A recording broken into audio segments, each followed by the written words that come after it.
Best time to buy and sell stock. You're given an array of prices where the ith element of prices is the price of a stock on the ith day. You want to maximize your profit by choosing a single day to buy one stock and choosing a different day in the future to sell that stock. Returning the maximum profit you can achieve from this transaction. If you cannot achieve any profit, return 0. So this return 0 is key because that kind of nullifies the statement of having to buy stuff in the future. Because if you have to buy and sell something on the same day, your profit's going to be 0, and if that's your max, well, then that's your max, and that's about it. So let's try and tease out what our target runtime would be. We want the maximum difference between some selling price and some buying price in the past. It obviously has to be positive, so you can't say like buy 7 and sell 1. You might as well never buy at all. So you need to know the smallest value you've seen so far, and then also take like whatever maximum. So it looks like just based on this, the solution would be 6 minus 1, so it would be 5. Output 5. Buy on day 2, where the price is 1. Sell on day 5, where the price is 6. The profit is 5. Yeah, you obviously cannot buy before you sell. Wait. You must buy before you sell. Anyway, so our target runtime is going to be linear. Okay, so for example, anytime you find like a maximum or a minimum in an array, your runtime has to be linear. And in fact, actually, to kind of touch on some kind of more advanced algorithms, you can find a median in linear time too. You can find, say, a 75th percentile. Any percentile, as long as you just need like one of them, you can find that in linear time. But you do have to look at everything, the once. There actually might be some, to achieve the linear time for stuff like a median, you actually do have to look at the array a constant number of times. So it is more than one, but it's a constant factor that kind of washes out. So you get a linear runtime. Now what about space complexity? Now if you've already done the 2-sum algorithm, that had to be linear space. And since our input is just an array, it would be pretty difficult, I think, to have space worse than linear. I think if you were to brute force it, you'd be looking at a linear space. Now the trick is, since we are looking for a maximum difference, we just need a single buy day and a single sell day. We could get away with constant space complexity by just having like a couple of like a few number of integers, but it's going to be a constant number of them. So our target space is going to be constant. And obviously you can't do better than constant space. And in this, there's really no way to do better than linear time. So that's our target. Those are our target runtimes. And if you can talk about that kind of stuff up front at the beginning of your interview, do that. That's always a big plus.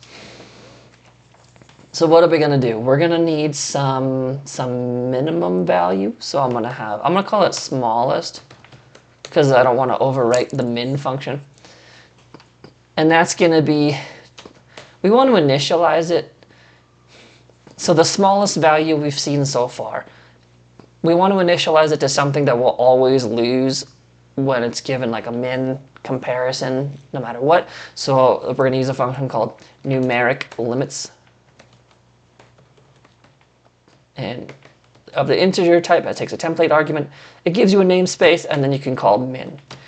You could also do like a max value as well. Actually, sorry, we need max. We don't need min. So min would give you some negative number of a signed 32-bit integer. And I like this over, say, like, I think this is a macro. But if you're using C++, I like this better because then it's a little more intuitive to switch it up if you need to change it to like double or long. We just need an integer in this case. Actually, let me double check that. So these are our max values. So an integer is fine. We'd actually get away with half precision, so like a 16-bit number. But we're going to not do that. Just stick with 32-bit. If you were doing some deeply embedded application where resources were absolutely crucial, yeah, you could get away with. You could even get away with 8-bit, so quarter precision, but we're going to go with regular 32-bit precision float. And indeed, you know, maybe on later machines, integer will eventually become 64-bit, but anyway, that's probably too much into the weeds. So we have a smallest value, and it's initialized super high. We're going to need, what do we need? Well, let me start writing out the main for loop to try and tease out what I'd actually need. So for what? For integer p in prices. Arranged base for loop. We don't need to check the indexes. We just need the values for this one. And then we're going to have some, okay, so I need some return value. And I'm going to initialize it to 0. That's a good default. What else do we need? So we have smallest and we have a return. We need to track the smallest value seen so far. So let's go ahead and do that first. So smallest equals the min of itself and the current price. So the smallest price seen thus far is always going to be here. And then what do we need? We can't do the highest price seen so far, because so for example here, this 7 will poison it. So that's not going to be good. We don't want to do that, because you know, then you end up with smaller prices happening later than bigger prices. So we can't do like a max for that. What we can do is check the difference. So ret, maybe that would be the max of itself, or let's do p minus smallest. So the current price minus the smallest seen thus far. That might be it. I gotta think about that. So I'll write out the runtime and step through an example. So we're having O of n time and O of 1 space.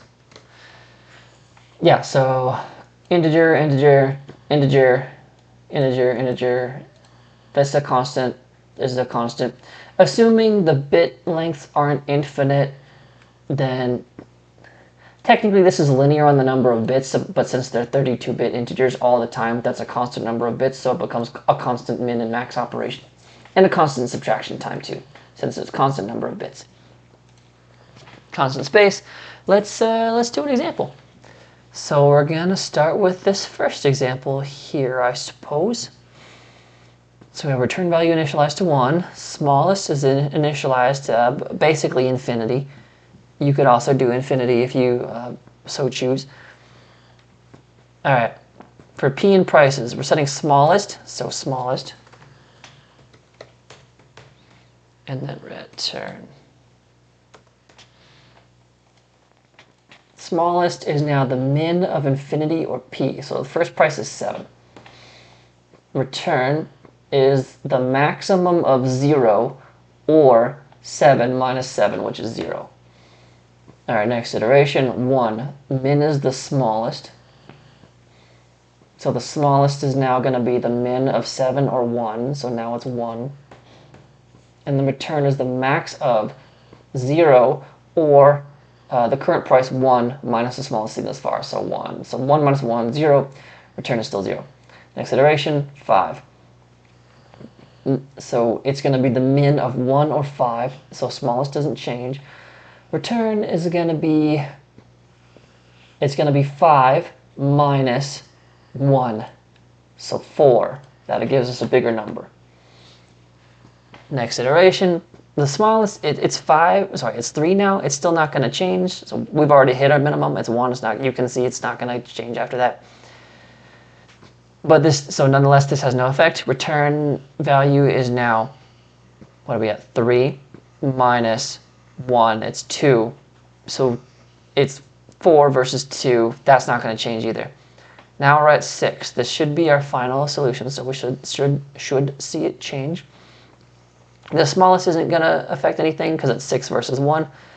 This return value is now 6 minus 1, so 5 versus 4. So it's 5 now. That's updated. All right, final iteration. 4, that's not going to change the smallest because it's 1 versus 4. This isn't going to change because now it's 5 versus 4 minus 1, so 3. 5 versus 3, that's not going to change.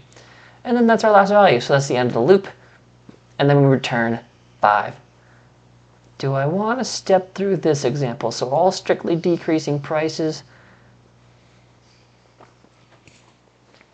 Sure, I'll speed through it. All right.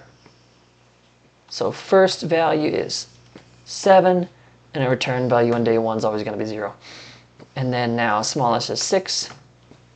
So now it's 6 minus 6, that's 0. Next one is 4. Smallest becomes 4. Now we're looking at 4 minus 4, which is again 0, and then 3. Now we're looking at 3 minus, again, the smallest is now 3, so it's 0. And now we're looking at last iteration, smallest is now 1. And again, we're looking at the current price, 1 minus the smallest seen thus far, it's 1. So effectively, the highest profit we can achieve is 0, and that's our expected output. So I'm going to go ahead and give it a run for syntax. Neat. Submit.